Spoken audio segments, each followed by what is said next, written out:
Warga usulkan anggota dewan harus minimal S2 dan TOEFL di atas 500. Sangat setuju, karena yang mewakili rakyat harus lebih pintar dari rakyat. Tapi pastikan S2 tersebut asli, bukan hasil membeli ijazah palsu.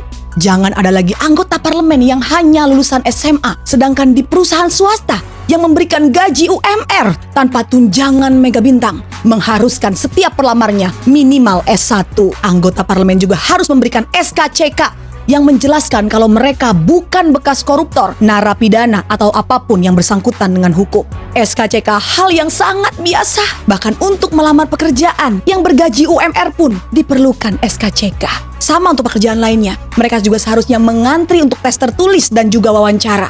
Tidak perlu coblos-coblos karena menghabiskan uang negara. Seharusnya dibuat kontes besar yang disiarkan seluruh stasiun TV Indonesia seperti ajang Indonesian Idol atau Indonesia's Got Talent.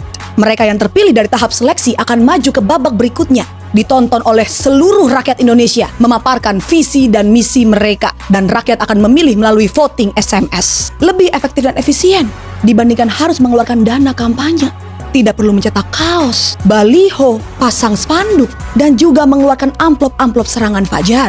Dana pemilu yang sangat besar dan bernominal fantastis bisa menjadi buah simalakama bagi para calon legislatif. Jika mereka salah logika, dana kampanye bisa mereka anggap sebagai dana investasi untuk pekerjaan yang akan mereka dapatkan. Akhirnya ketika mendapatkan pekerjaan tersebut, alih-alih menyuarakan aspirasi rakyat, mereka malah mengganyang uang rakyat.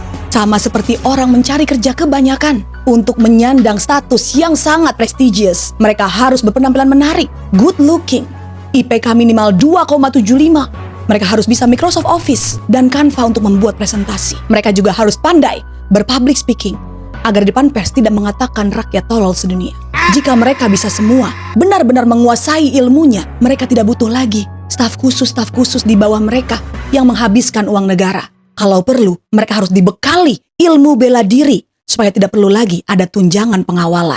Tunjangan rumah juga harus ditiadakan. Halaman gedung MPR, DPR masih sangat luas. Masih cukup untuk dibangun rumah susun ataupun apartemen agar mereka tidak kena macet di jalan.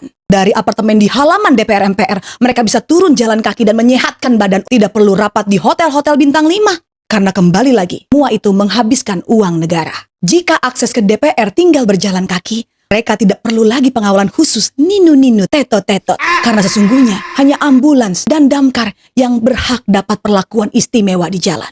Dan yang terakhir, tes yang paling penting harus dites bagaimana konsentrasinya selama rapat. Jangan sampai ada yang bermain judol ataupun tidur saat rapat berlangsung.